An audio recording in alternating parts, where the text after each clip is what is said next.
Hello guys, how are you doing? Let's just give it a minute more for others to join. Okay, I'm getting a bit confused here. Are there three Srinivas in my team?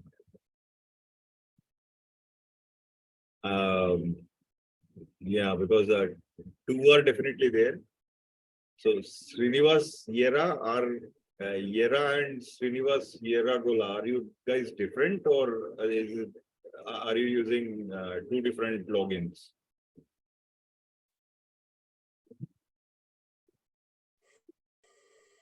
This is Srinivas Serragola. I think different. So Srinivas Yera and Srinivas Yeragola are different. Yeah. Okay, so we have got three Srinivas in my team.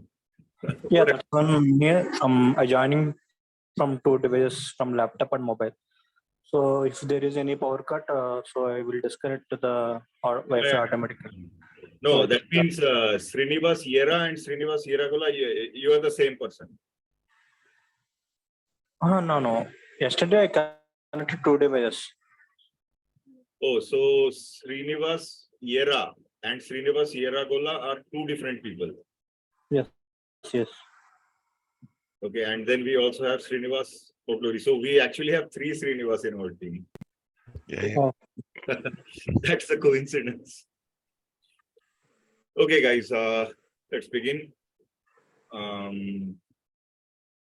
Now, let me know. I mean, like Narasimha, you might have done this class earlier, so Yeah.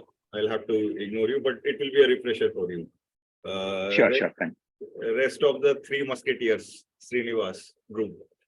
Are you guys comfortable with Linux?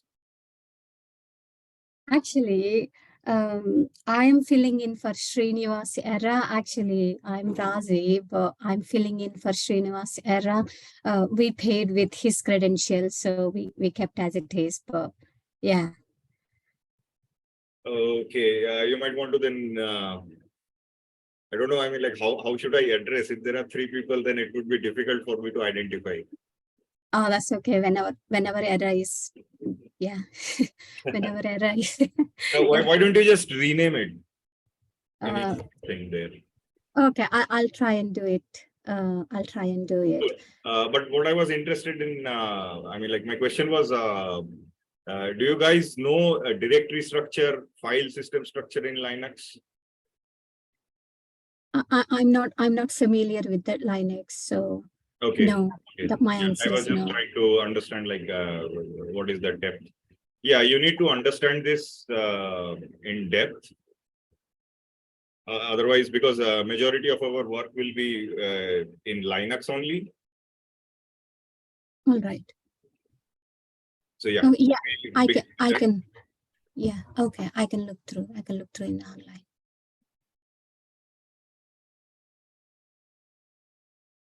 But then you will have to practice the commands on your own as well. So for that, you will need a Linux system.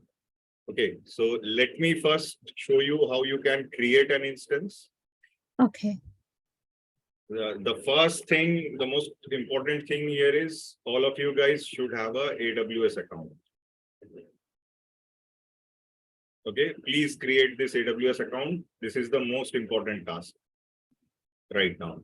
Because without a AWS account, you will not be able to practice anything literally, because you need a Linux system. So the easiest way of doing it is that I will show you now how to do that.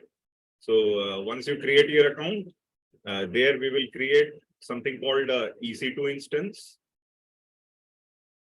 In that EC2 instance, we are going to install a Linux operating system. OS stands for operating system. There are many different types of Linux operating systems, but we are going to use something which is highly popular, Red Hat Linux. Version 9. Just like Windows, there are various versions. Windows Vista, Windows 10, Windows 11, Windows XP. Similarly, Linux also has got various versions. They are in Linux terminology, they are called distributions or distros. You will come across this word quite often. Another thing is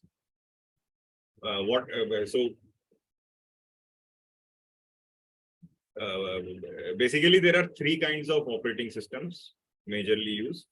I'm talking about with respect to PC.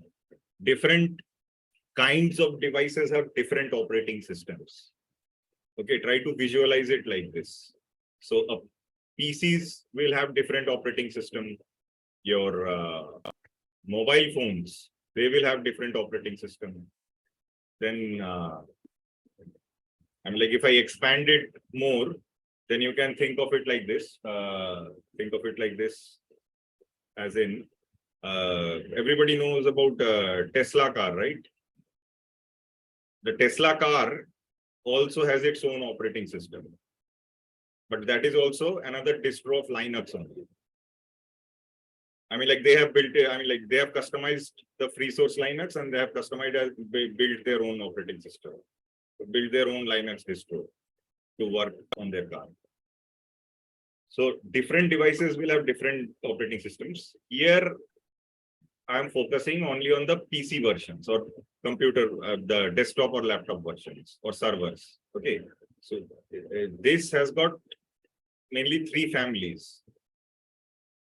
One we know is Windows, the other is Mac, and the third one is Linux. They are different in the sense because there is a concept called kernel.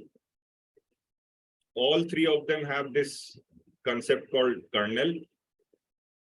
All these three families of operating systems have used different kernels. Okay, so Windows kernel is different from Mac kernel, and they are all different kernels. But having said that, although Mac is a different family, but still Mac is based on Unix. Okay, so you will hear about Unix and Linux. They are used quite interchangeably, but they are not the same thing. Unix was developed somewhere around 1970s, whereas Linux is different from Unix, but it has embedded in itself the philosophy of Unix. So Linux was developed somewhere around 1990s. After 1990s, and they are always evolving. So only legacy systems use Unix now, but in today's computers, modern day computers, we are all using Linux, some distro or other. There are different distros. Okay, so this kernel thing I will discuss in a short while. So don't get confused with Unix and Linux. They are used interchangeably, but they are actually different things. Linux is the legacy one. Right. Yeah. Kallol, this mobile Linux, is it also same what thing or something different? Just the kernel is different and it's one from Mac OS, one from iOS. Okay. Did you say mobile? Yeah, mobile Linux. Yeah, so let me actually show it with an example. Otherwise, it will not make sense. Bear with me.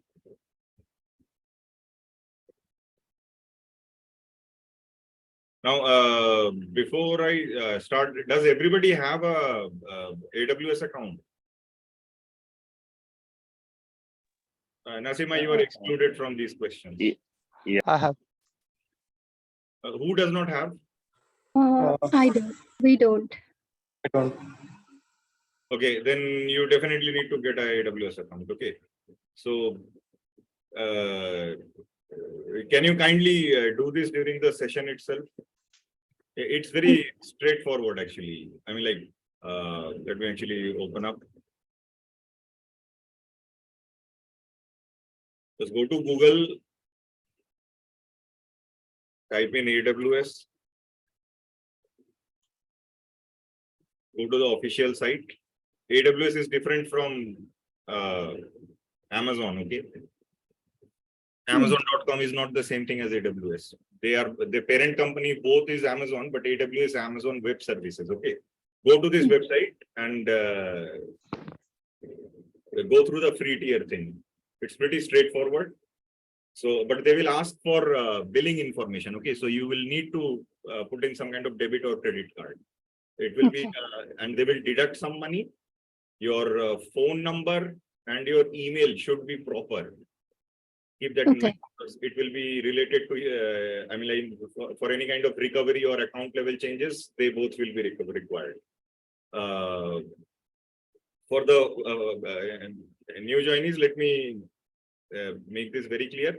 The first time you are going to create an account, you are going to get into something called, you are going to create something called a root account. Okay. Root account is not something that we will use in our daily life.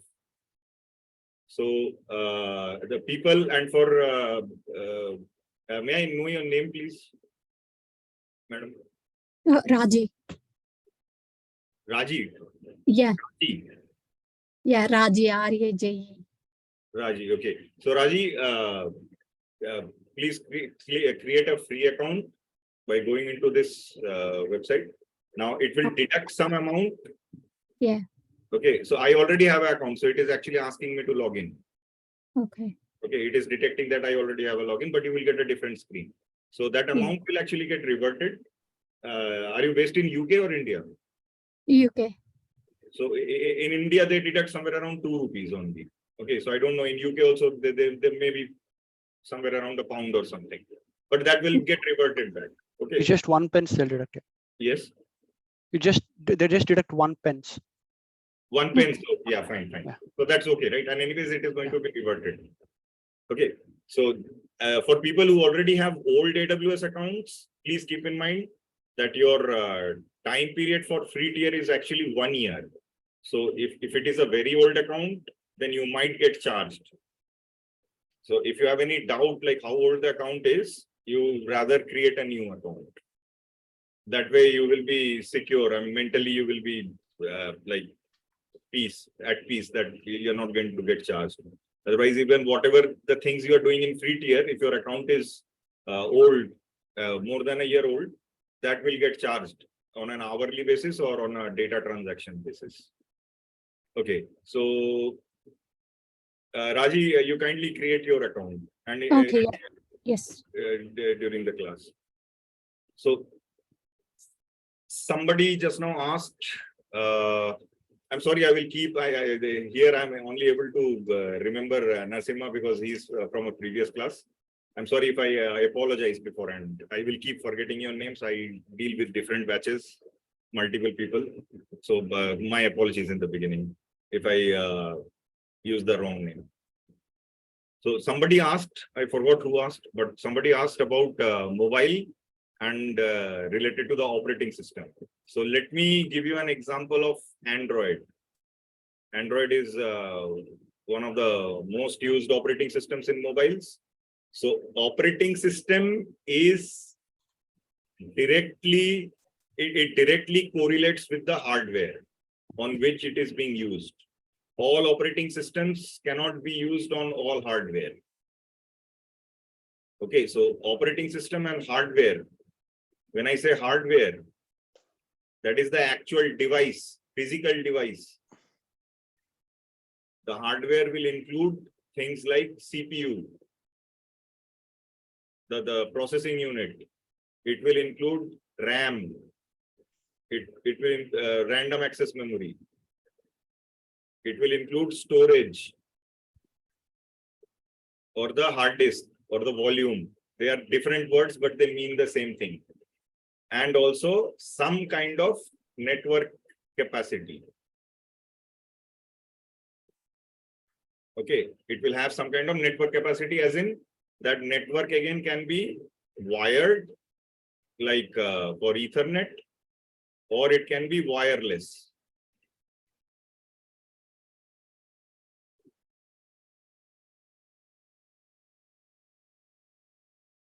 That wireless can again be of various kinds, like Bluetooth,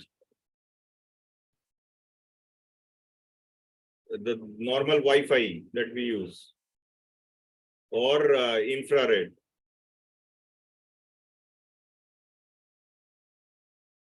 Okay, so these are the basic things. So every hardware will have it, be it a mobile phone, be it a laptop, be it a PC, anything that is using computer will actually, yes, but then having said that, all hardwares will not necessarily have operating systems. Operating systems are required when there is a requirement for human interaction.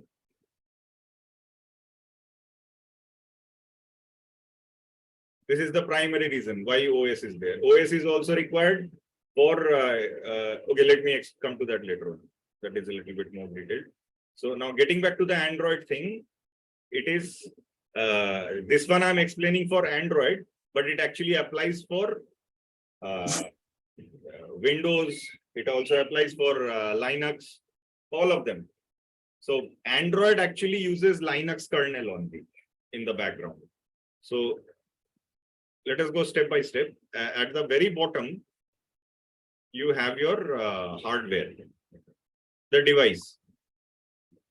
Okay, which includes this, mainly consider this CPU, RAM, and storage.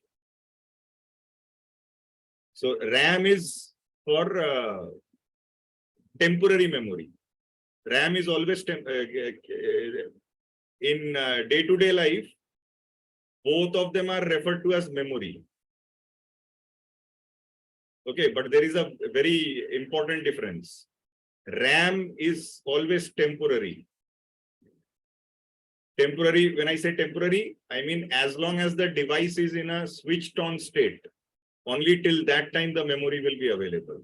Whereas storage, which means or in other words, the hard disk or volume. So I will rather use the more appropriate term, which is storage. That is for persistent memory.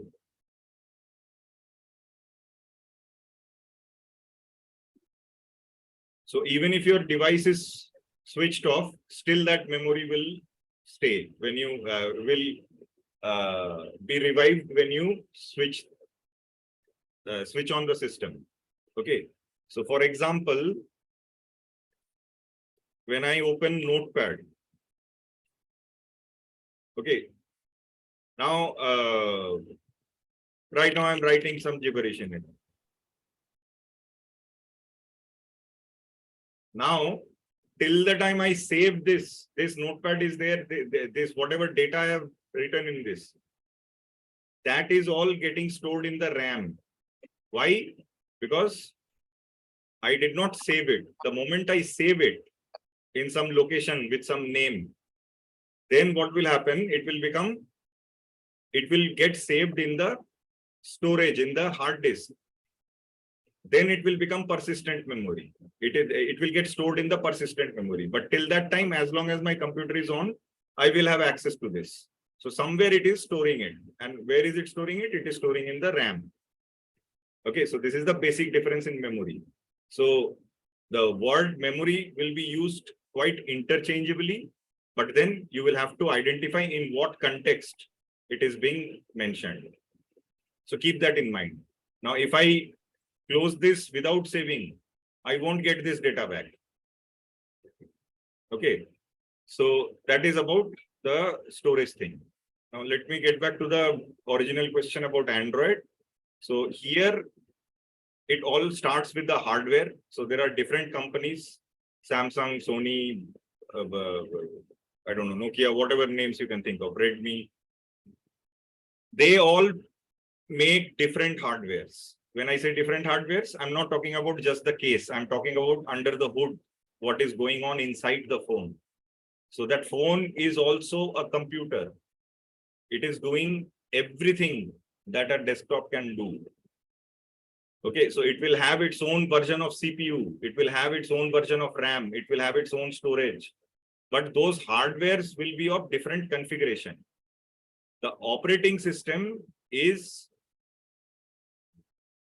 either the operating system is built for the hardware or it is the other way around.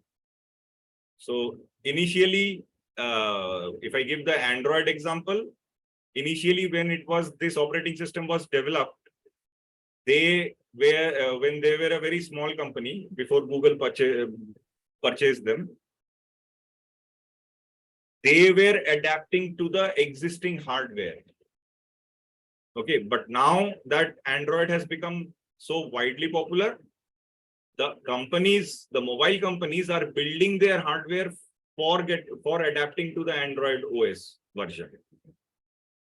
That is why you will keep seeing all these various versions of Androids, various releases.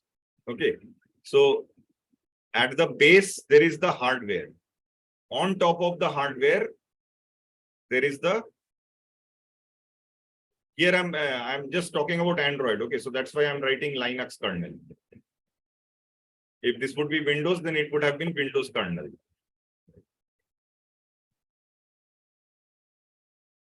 On top of the hardware sits the Linux kernel.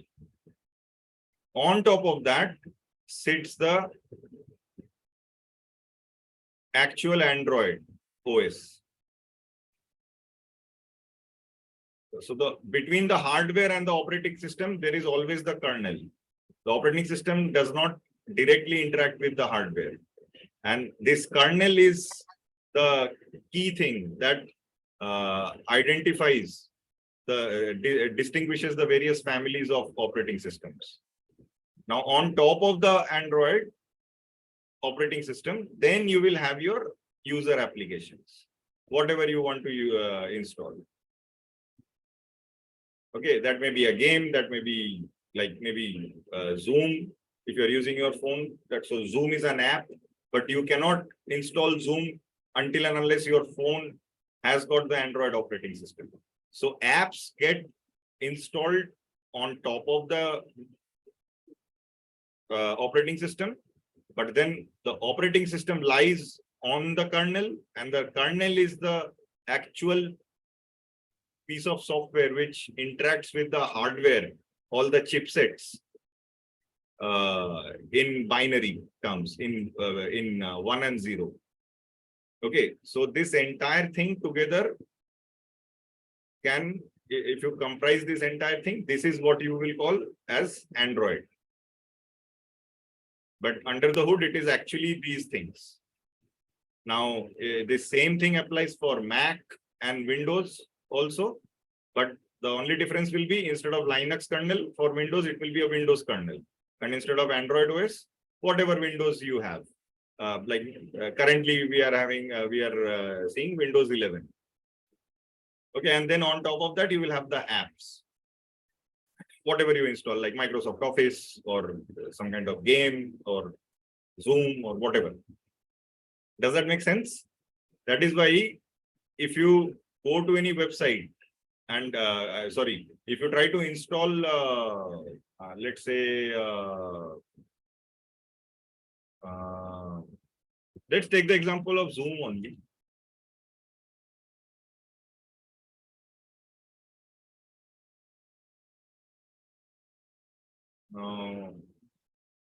Where is the Zoom download? No, let me actually take example of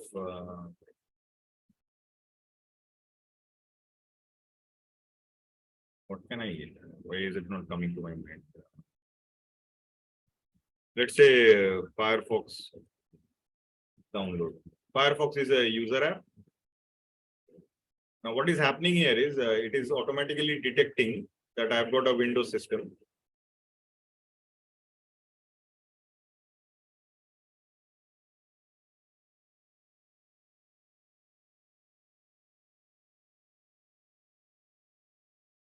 Actually, they have detected that it's already a Windows system. So if I click on, so by default, it is actually not what I was trying to say here is I'm not getting that option here. But when you try to install any software through GUI or graphical user interface, it will ask you like for which operating system. Okay, so yeah, I think I will get it for WhatsApp.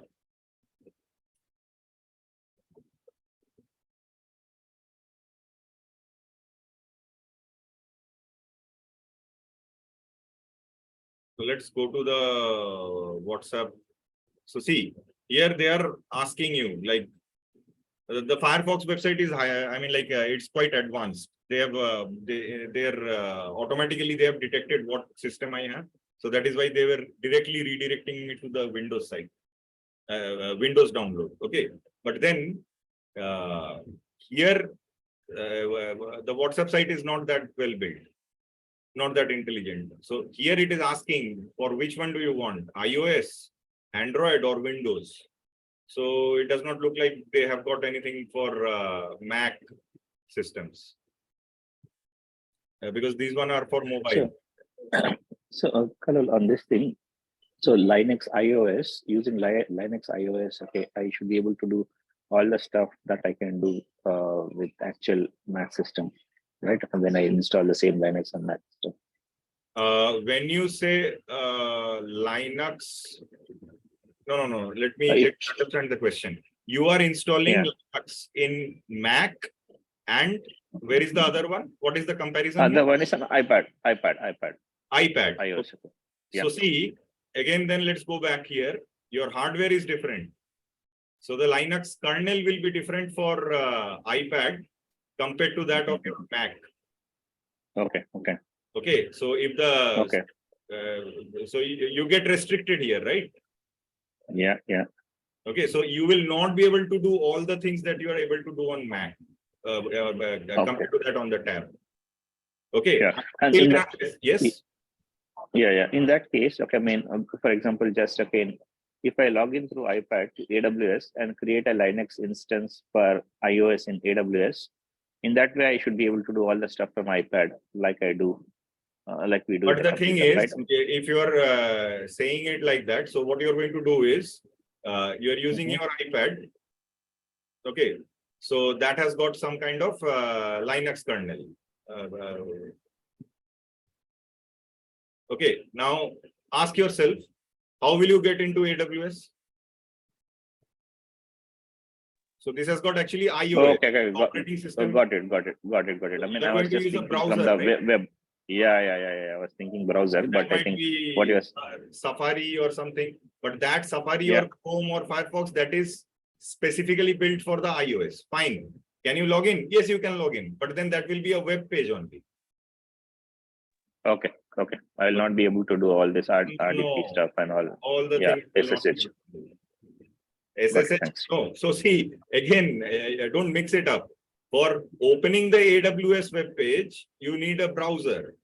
But for SSH, the software that you need is PuTTY. PuTTY in case of Windows. But if you are using Mac, then you will be using Terminal. Okay, for Mac guys, you don't need PuTTY. PuTTY's software for SSH connection only when a Windows system is trying to connect to a Linux system. But in case of a Mac system, so can you install Terminal in iPad? If that is possible, then you will be able to do. And anyways, your screen will be so small, you cannot do it. You will need a keyboard, boss. Yeah. So I was just trying to see, okay, if I can use iPad for this training, but I'll get one. Okay, so conceptually, this was the thing. So this terminal thing is not happening through the browser. That is why it won't work. I don't know. I don't have an iPad, but I mean, like I have used tabs. Programming and this kind of computer stuff, it won't do help. The only help that your phone can do for you is attend the meetings, listen to it, or I mean, like keep it parallel with you during practice.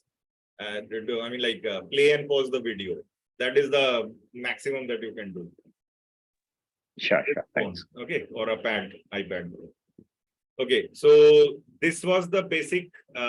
So this same thing for as it is for Android, it also applies for Windows and Mac family also,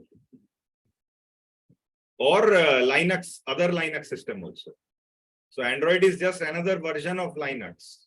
It is at core, it is using the Linux kernel. Okay, so now because we will be working in the Linux, so let me actually open up a Linux system here. So let me get into my account. I already have a AWS account. So this is something I will discuss in tomorrow's class. This is an important concept. Today the agenda is different. IAM user. You can either log in as a IAM user or you can log in as a root user. This I will discuss tomorrow. Today I'm going to log in as an IAM user. This is more secure and safe. You should not be using your root account. Now, on top of that, I have also got some kind of authentication. The people who already have AWS accounts, are you using authentication? MFA? Yes.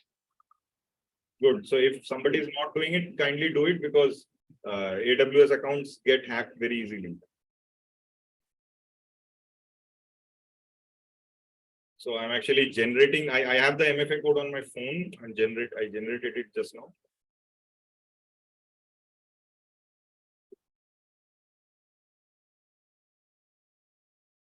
Kallol, do we need an AWS account today? Because it looks like my AWS account is quite old. I need to set up a new one. Or do you think I need to have it by tomorrow? No, you will. I don't need it. You need it. Let me clarify. Yeah, I need it. I need it. But do I need it for today's After class the or for class. tomorrow's class? No, for today's class, you will need, because I'm going to show some Linux commands, right? It won't take more than 5 minutes. Okay. So after the class, just create the AWS account, a new one. And then, because otherwise, how will you keep up with me? Of course. Yeah. Okay. Yeah. I was thinking that I need to have it now, but if it's after the class for the assignment, No. that's fine. During the class, you don't need it. Okay. So you might come across certain issues. So, okay, the next thing, important thing is everybody on Slack? Get in touch with the sales team if you're not on Slack, okay? Let me just change this. Okay, so what I'm doing now, I'm going to build a computer, but it is going to be on cloud. Who is providing me the infrastructure here? AWS. So right now I'm using the AWS website for console. They call it console. I'm using it as IaaS, or in other words, infrastructure as a service. So AWS is providing me the entire infrastructure. If you check the thing here, so this is the EC2 dashboard, but if I go to services, so it has grouped. So there are more than 150 services. So there, I mean, like they are grouped under these headers here. Like they are also providing, just imagine how advanced they already are. They are also providing things for quantum technology. So this is quantum computing actually. People who are doing R&D with quantum computing, they can also prepare their infrastructure here. So this is the source here. So they have been grouped. So you can create front end, back end, all kind of coding you can do. You can create databases, you can connect them, you can create your own networks. Literally using this single console login, I can actually create my own data center. And when I say data center, I actually mean something like this. Provided I have the money to spend. So these are racks and racks of servers here. They would be containing my web servers, web application, my application servers, my databases, my Lambda functions, whatever you can think of. Okay, you can literally create this entire infrastructure on cloud. Hence the name IaaS. So right now, we are using AWS as infrastructure as a service. What are we going to do here? We are going to build something called, we are going to build a computer. Literally build a computer from scratch. Okay, so we will be choosing the RAM, the OS. What are the basic things you need for a computer? You need to select a RAM. So RAM will be of some size. We need the operating system. We need the storage. How much of hard disk space? Then you need the CPU. And then you need some kind of networking capacity. You need the network, the actual network, what they call something like a NIC, network interface card. Okay, if you look at the left or right of your laptop, you will have something like an Ethernet port. Just try to correlate here because this thing is quite abstract because it is in a virtual mode, what we are doing. But behind the scene, see in your laptop, you will have some jack like this, right? Where you can plug in a cable. So that is the Ethernet card. And when so that is called the network interface card. But that network interface card can be both wired or wireless.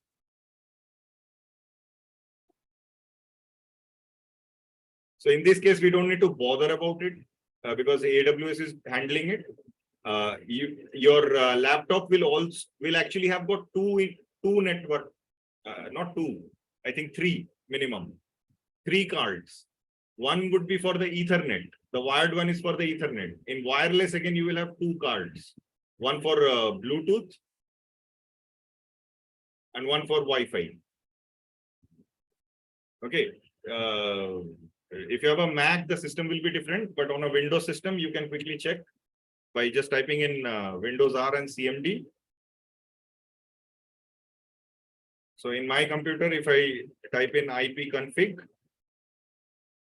/all, so this is not a Linux command, this is a Windows DOS command. So it will give me the details of all the network cards I have. So I've got an Ethernet card with its own IP address. We will learn this later on. Then my wireless card is also there, but that is disconnected.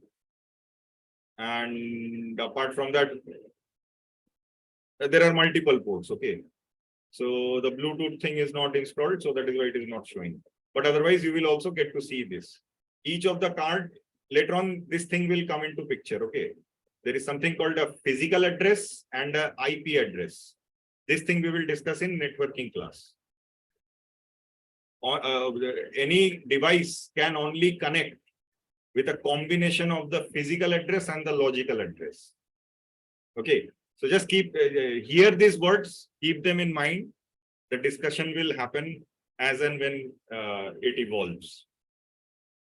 So we are going to build a computer in using AWS IaaS. So we need these things need to be defined while building that computer. So let's go ahead with that. So where is my, so for doing that, this is what your console will look like. And we are going to build a computer. For that, we need to get into the service called EC2. Okay, this stands for Elastic Cloud Compute. Okay, why it is elastic, you will realize later on. So let us go ahead and build that system in which our RAM, our OS, storage, CPU, and network, all these 5 things, basic things are required to define a computer on a network. So there are, as I said, there are more than 150. So these are all individual services, and each of them you can use for a different purpose. Okay, nobody, I don't think any human has the capacity to learn all of this. So it will depend on your job profile in the field which you are working in. If you're working in Internet of Things, then you probably would be using this part here, these tools. Okay, so we are going to be DevOps engineers. So we will use, we will be dealing with EC2, S3, storage, database, this kind of things we will be using. And apart from that, for managing, there are like AWS cost management and all that. This is common. Okay. So let's get into, so we need EC2. Either you can go from services, or the easiest way is just you type in EC2 in the search, and then you will get this. So get inside EC2. This is what the dashboard will look like for EC2. Whatever you click on, this is the standard thing in Amazon. On the left-hand panel, so these are all the things that I can do with EC2. I can create images, I can utilize volumes, there is network security. All these are actually components of the EC2 web service in total. Okay, so let us create one EC2 instance. So for that, wherever you get launch instance, select that.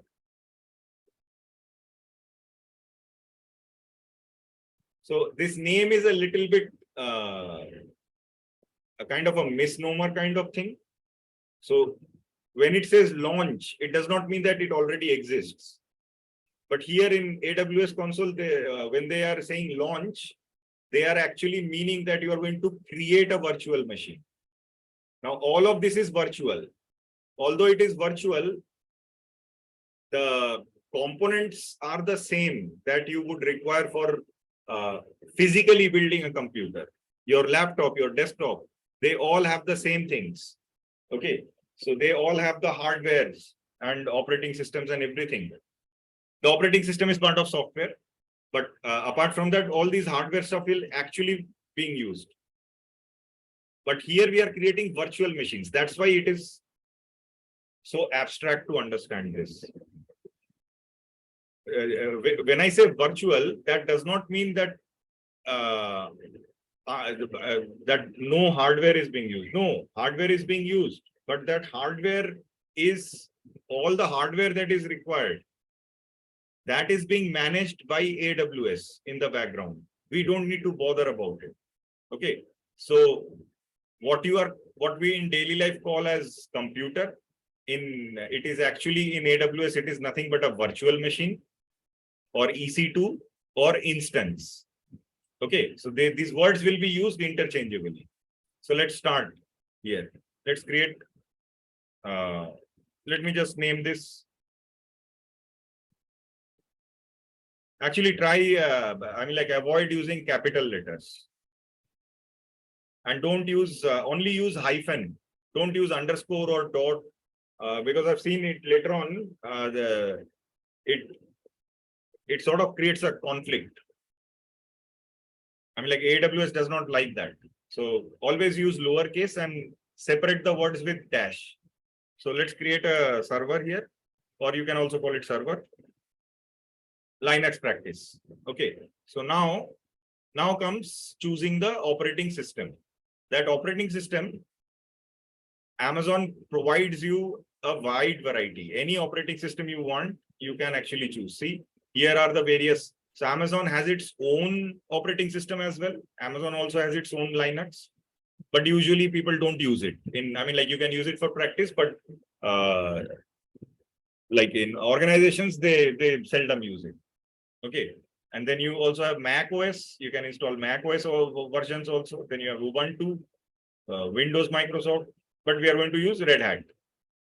SUSE Linux. So Red Hat is also Linux. SUSE Linux is also Linux. Debian is also Linux, but they are different versions, different distributions of Linux. Having said that, keep in mind, there can be distros or distributions. Okay, for Linux. Okay, for example, Red Hat, Ubuntu, SUSE Linux, Kali Linux. they are all built for different purposes. Most of their commands, almost 95% or 98% of the commands that they use, they are same, but there will be differences. So maybe you are learning Red Hat here with me, but when you join an organization, they might be using Ubuntu. Okay, so there is a lot of documentation for this. It is not possible to learn all the OSs, but then 90% of the commands in the Linux are same.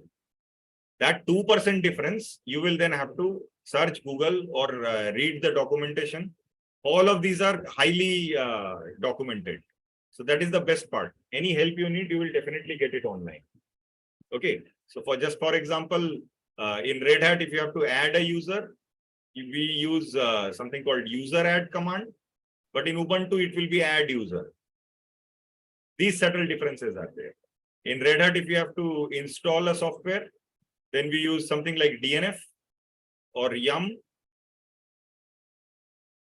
But in Ubuntu, you will use something like apt or apt-get. It's just the little bit of difference is there, but other remaining 98% will be same. So now if we have a quick look here, AMIs are nothing but the machine images. Okay, so has any one of you ever installed any operating system on any system? Yeah. How? Oh, Windows. I've just made a copy of the image of the operating system and everything from one laptop, and then just put it in this thing, and then gone to the boot this thing, and then install that operating system. So where did you, I mean, like that image thing that you said, so you did not install it from any DVD? No, I built an image CD from the laptop. Okay, so you used a DVD.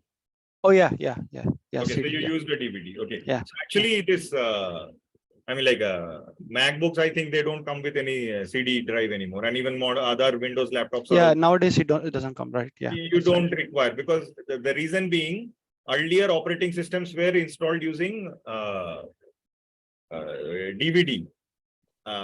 Has any of you ever used a 6-inch floppy drive? Yes, a long back. Yeah. Okay. Okay, so Nasima is old enough like me. So a 6-inch floppy drive is something like this. This is a dinosaur thing now. It's a remnant from past.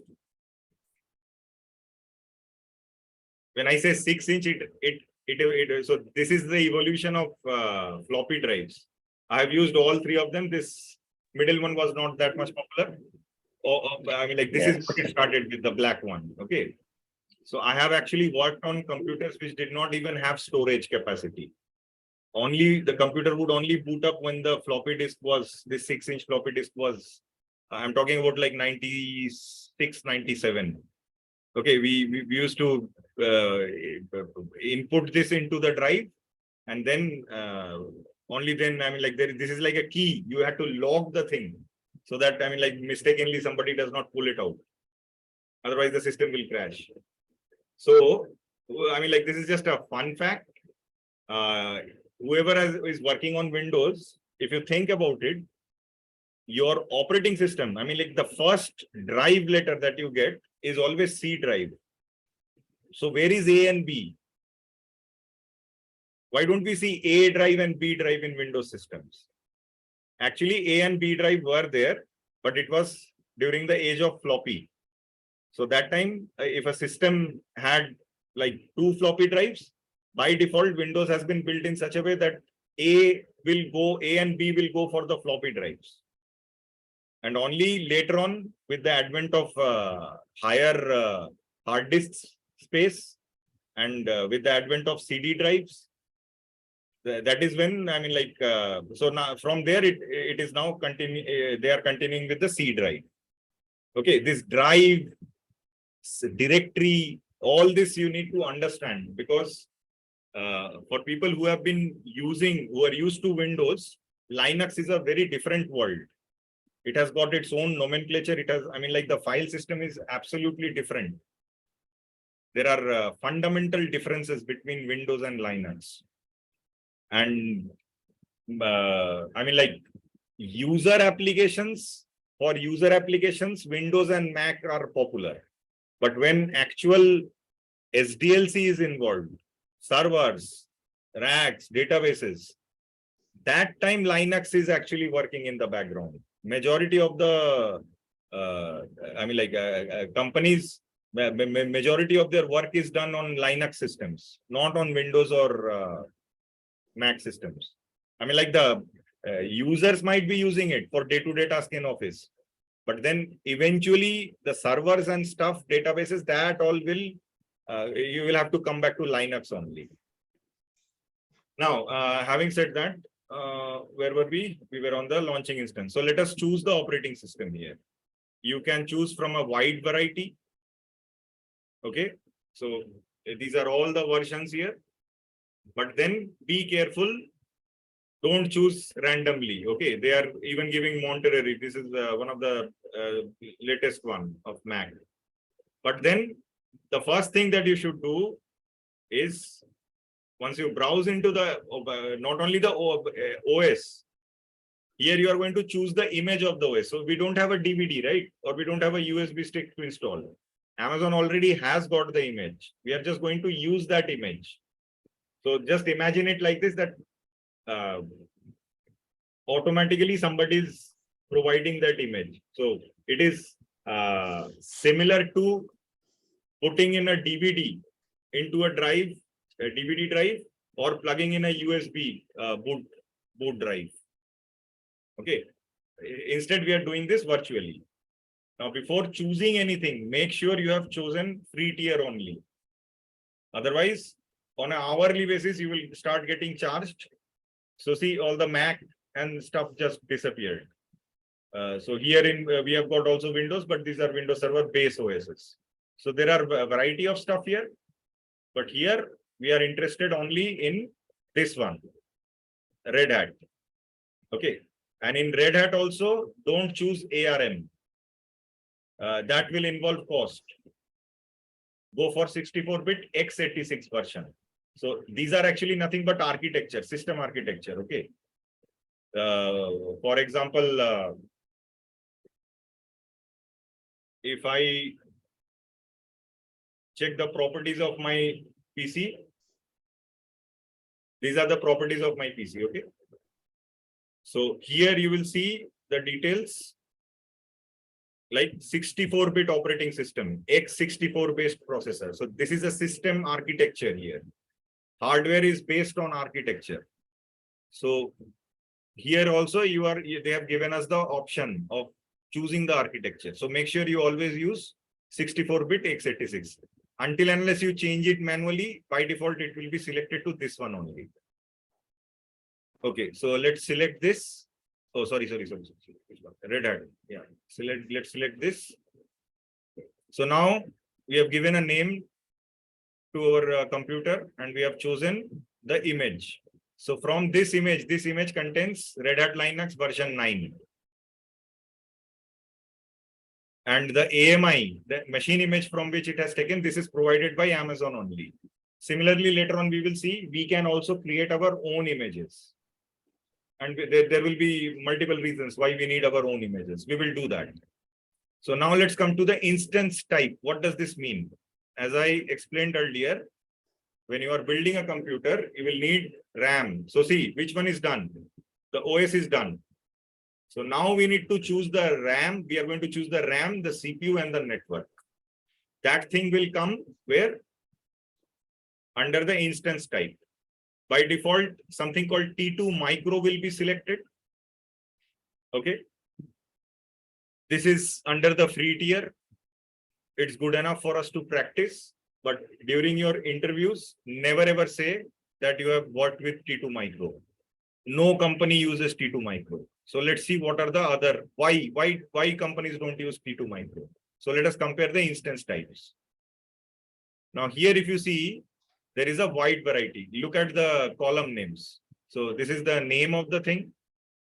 And then you have got, so vCPU means nothing but virtual CPU. Then there is the architecture like x86 or x64. the memory. This is memory is nothing but here they are referring to the RAM. And then storage we don't choose in instance. Rather, there is a separate section at the end. So ignore storage, but then there is network. So we are going to choose the network, the RAM, and the CPU.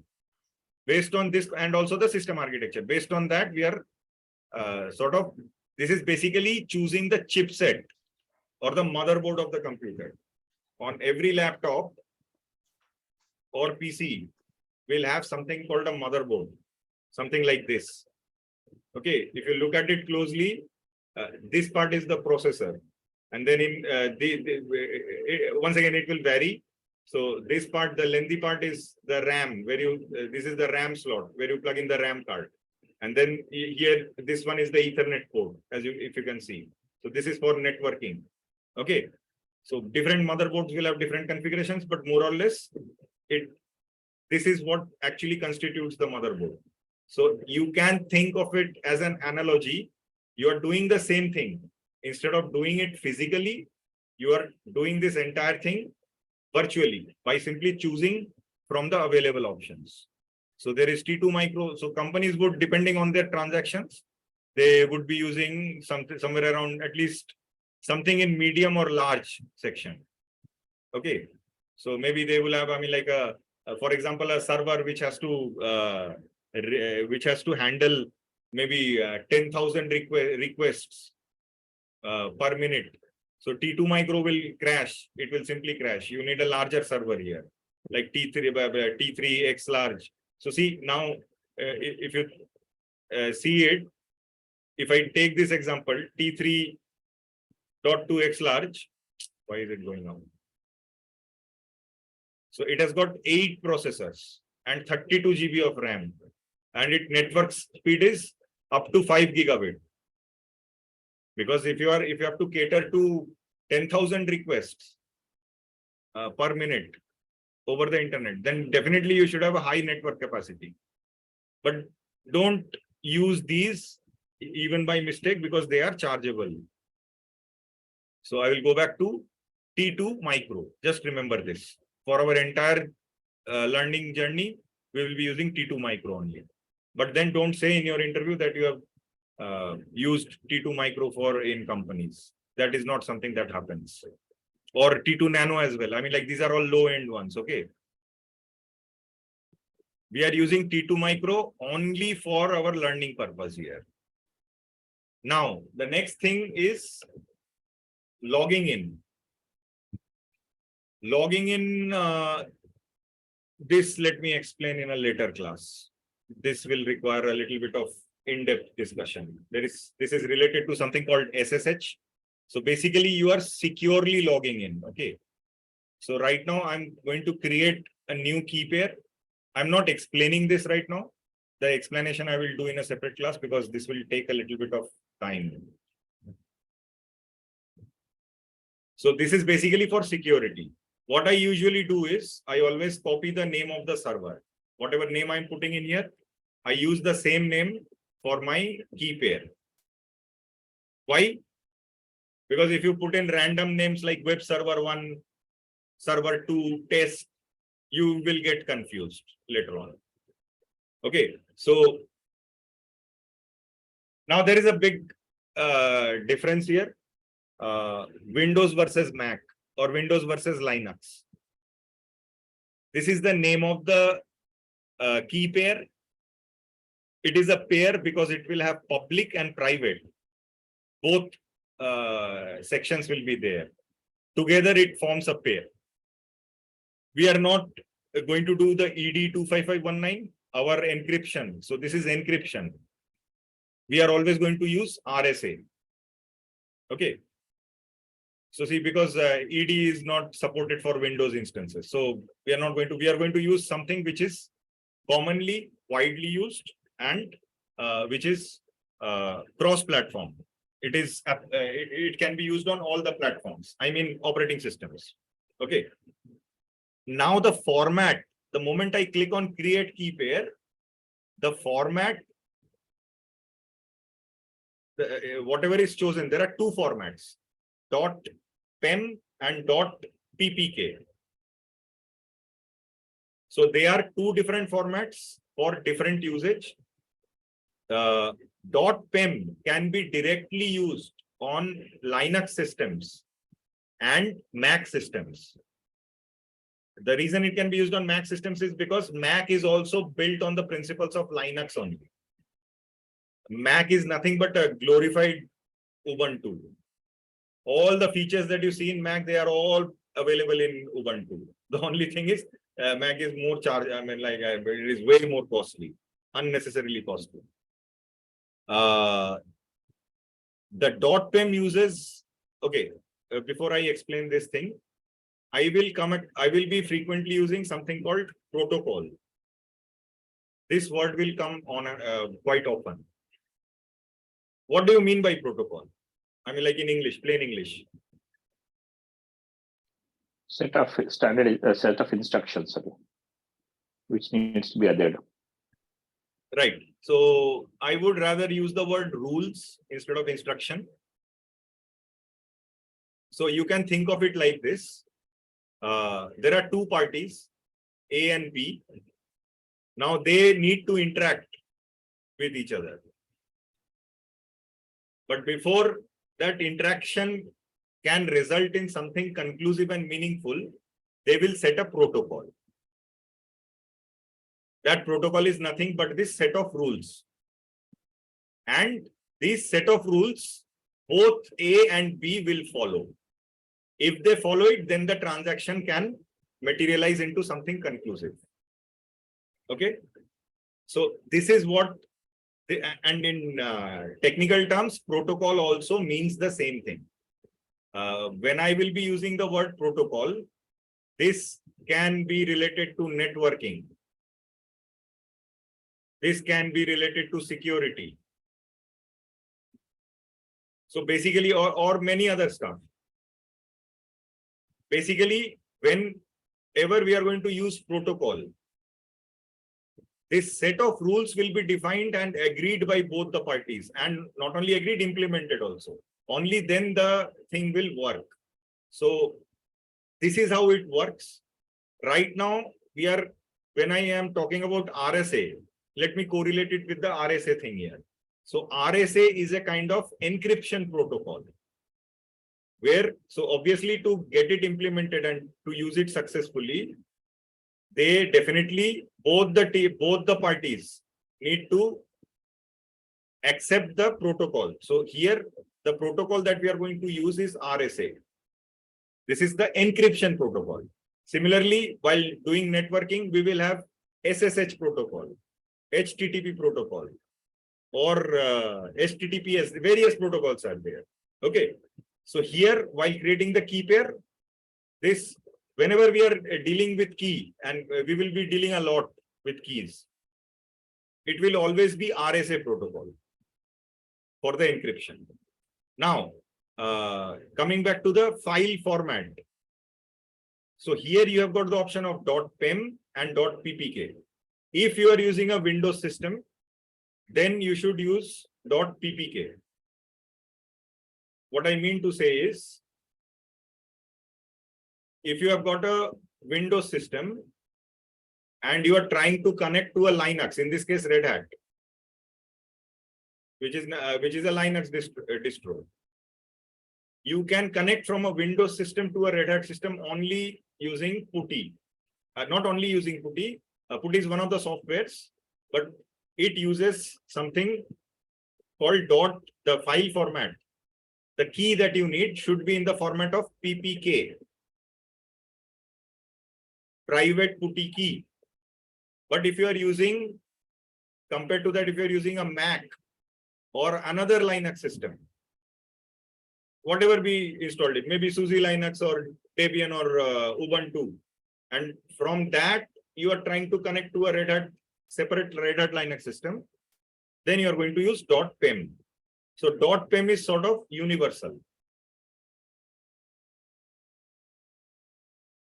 Does that make sense? Yeah. Okay, so in both the cases, they are nothing but key pairs.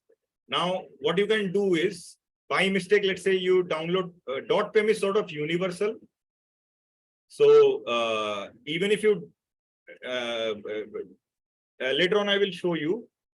Let me show that tomorrow. Today, I'm using a Windows computer.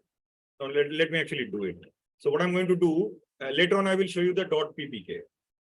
Usually for Windows computers, you can, I mean, like by default, we use .ppk. So I can download the .pem file, but then to use it, I will have to convert it to a ppk file. Otherwise, I will not be able to connect. So let me show you that as well. So let me download the .pem.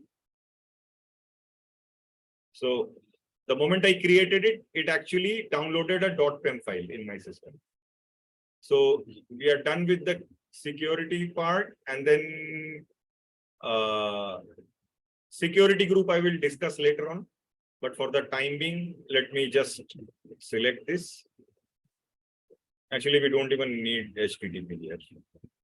So we are going to log in using something called secure shell. This discussion let's hold for a later class.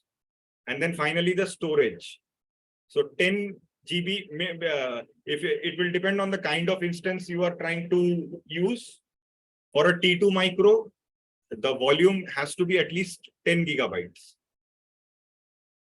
Okay. Can anybody tell me, like, in megabytes, how much is it? 10 gigabyte? 10 GB. 10 into 1024. Correct. So if you want to convert it to megabytes, it is actually 1024. Keep it in mind, the conversion factor used for bits in computer science. So for example, if I would have used instead of bytes, for example, I mean, like if I say 10 kg, that is equivalent to 1000 grams. Okay. So in daily life, the conversion that we use in decimal system is actually in terms of 10. Okay.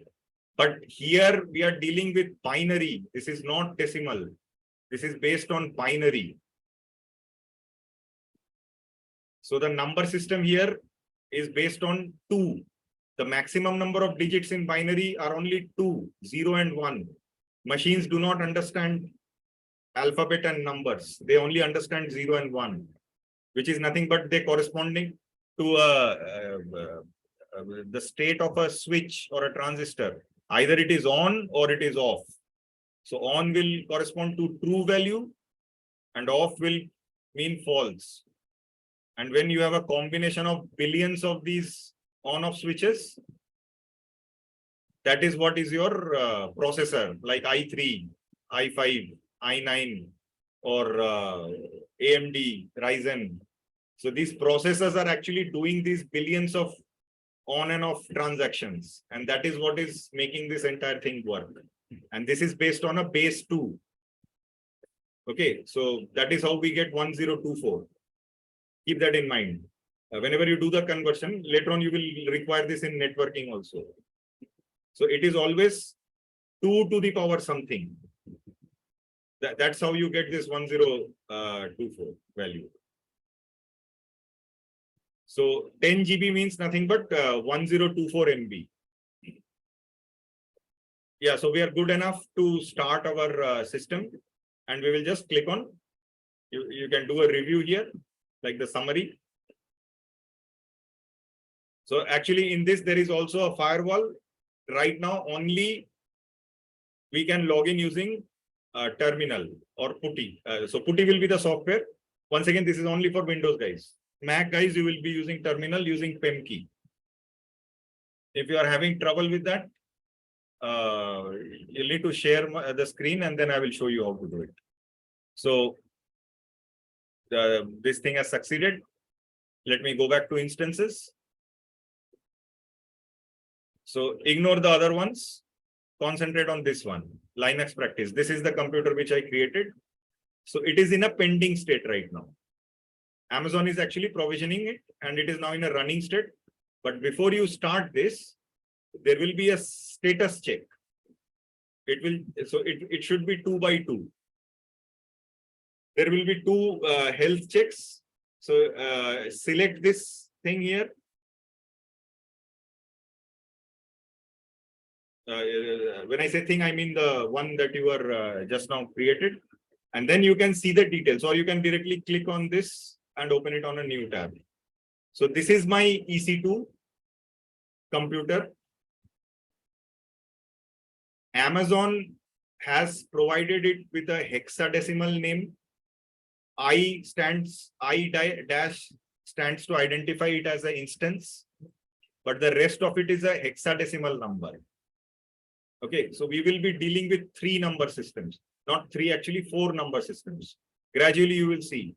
So there is binary with base 2. So there are, I mean, like the digits here are only 0 and 1. Only these 2 digits are allowed.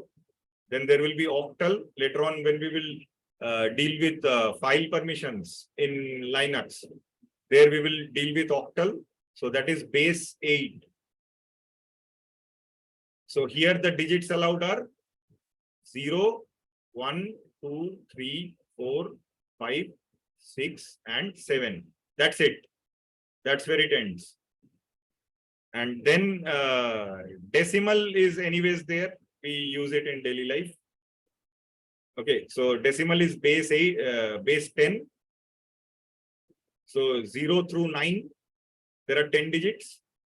But then we will also be frequently coming across hexadecimal. This is a bit theoretical, but if you want to understand it properly, you should go through this.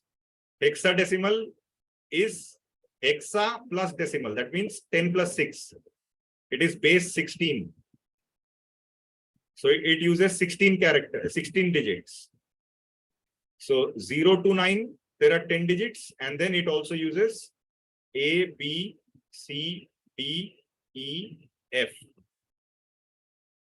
So all the Amazon, so this EC2 instance is actually an Amazon resource. So you can create Lambda function, you can create load balancer, you can create databases. Whatever you are creating, they are all nothing but ARN. You will come across this name, ARN. Let me actually write it down. Later on, you will understand. So this ARN value will always be there. This is nothing but Amazon resource name.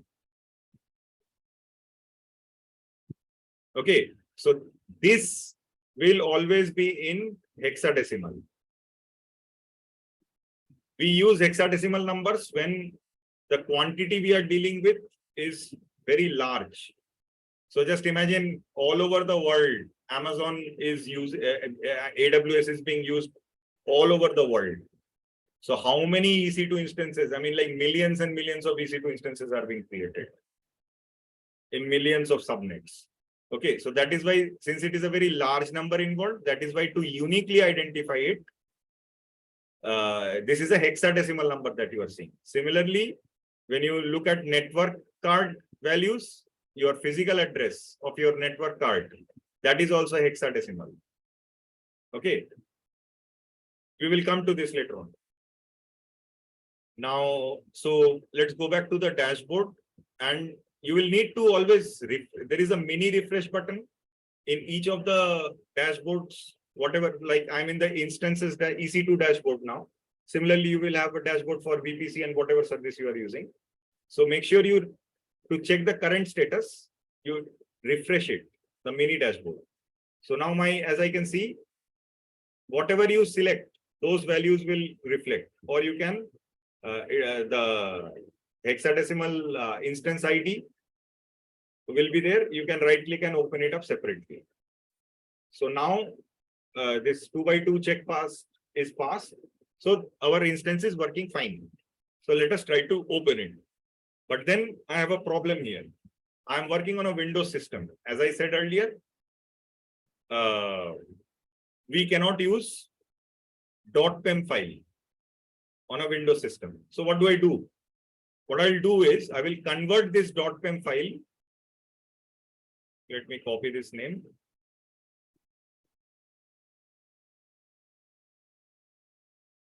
using a software called PuttyGen. Okay, so you will need these softwares for Windows, guys.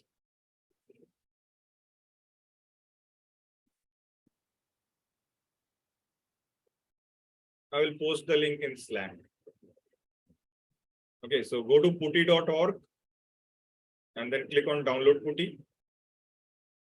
You will come to this site. This is the main site actually. Now, depending on your system, again, see, system architecture is here. So depending on your system, you might want to install a 64-bit. There are 3 system architectures here: x86, ARM, or 32-bit x86. It will depend on your computer system. Check my computer properties. Okay. So, for example,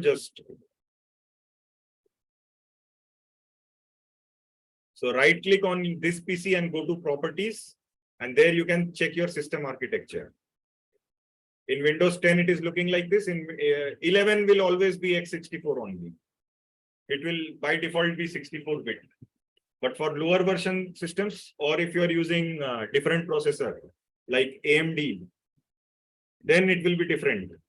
That might be ARM processor you are using. So depending on your computer, you need to download the proper one. Okay, so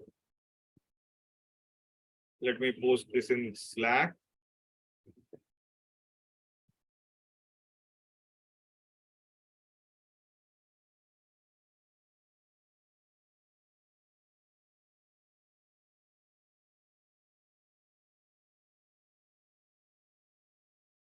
So this combined thing will also include something called PuttyGen. That is what I'm going to use. I already have downloaded and installed it. So before I use Putty, in my downloads, if I check my downloads here, where is my downloads? Here. Okay, so I've got this .pem file. Using the, but the software that I need to use is something called Putty. This is what it looks like. Okay. But here it's a .pem, so I can't use it.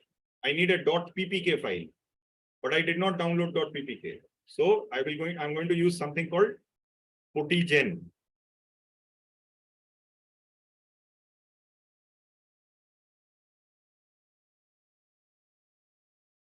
So this is the software, PuttyGen. This is what it will look like. So don't click on generate. We are going to load. We already have our .pem file. It's just that I want to convert it. Okay, so load an existing private key file. Load, and then choose your. So here it is showing the ppk file. So you need to select from the drop down all files. Only then the .pem file will become visible. I will load this .pem file. It has successfully imported the private .pem file. Now I need to save it. Don't choose public key, save private key. Just click on yes. I don't want to put an additional password. Don't change the drop down here. It is saving in the format of .ppk, and provide the name. Oh, come on. I did not copy the name properly. So it is. You can just use that copy button there, isn't it, Kallol? Yeah, we can use this. Thank you. Actually, my habit is that I only do it for the copying the public IP address. So I just ignored it. So my server name is also Linux practice. So with the same name, I'm saving it. That's it. It is done. So now I will go back to Putty. So basically what I did was, if I refresh this here, so the .pem file I have now converted into a .ppk file. And I will use this .ppk file to connect to my server, the Linux practice EC2 instance server. But for that, so these are the details here. You will see something called public IPv4 address. this should be there. Okay. And obviously the instance state should be in a running state, otherwise you will not be able to connect. I will copy this. Just click on these two squares. It will automatically copy it. And then go back to putty. So here, for logging in, there is a format. So it should be in this format. And this is not just for putty. For any server login that you do, always follow this practice. It will be username separated by @ and then the host name. Okay, this is the general format for logging into any server.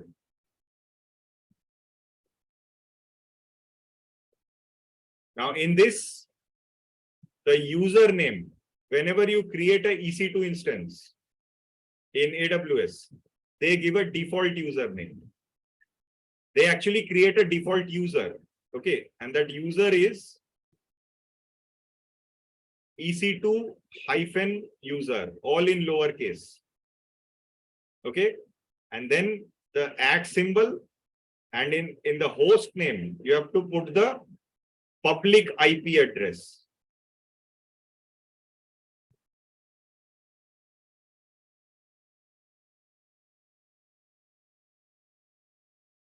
Okay, this should be your format for when you're trying to log in through putty, or even through in Mac or Linux also. So my EC2 user @ that is already typed in, and I copied the IP address. So I will just do Control-V. This will keep changing. Okay. Whenever you stop your instance. So right now I have got a public IP of 3.110.207.103 separated by dots. But if I stop this instance from here, and then again I start it, this public IP will be different. So every time you log in through putty, you have to keep changing your public IP. So you have put in your complete host name here. Then go to SSH, because you are using secure shell to log in. Under that, there is auth or authentication. Go down there. There is something called credentials. Highlight this. Then the private key file, browse where you have saved it. Do that navigation internally. For me, choose the correct key. If I use the wrong key, it will not connect.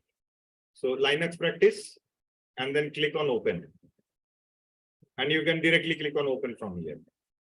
Then you will get this screen. So this is not my computer anymore. Just click on accept. And you are logged into your remote system, EC2 instance, which you created. Are we clear till this part? Yes, Kallol. Yeah. Okay, so let's do till this part. Get your AWS accounts ready and follow the video tutorial. And so you will need this to do your Linux practice. Without this, you cannot do the Linux practice. Yeah. Okay, so on that note, let's end the session today. Thank you all for joining. Thank you. Take care. Thanks. Bye-bye. Yeah, thanks. Bye.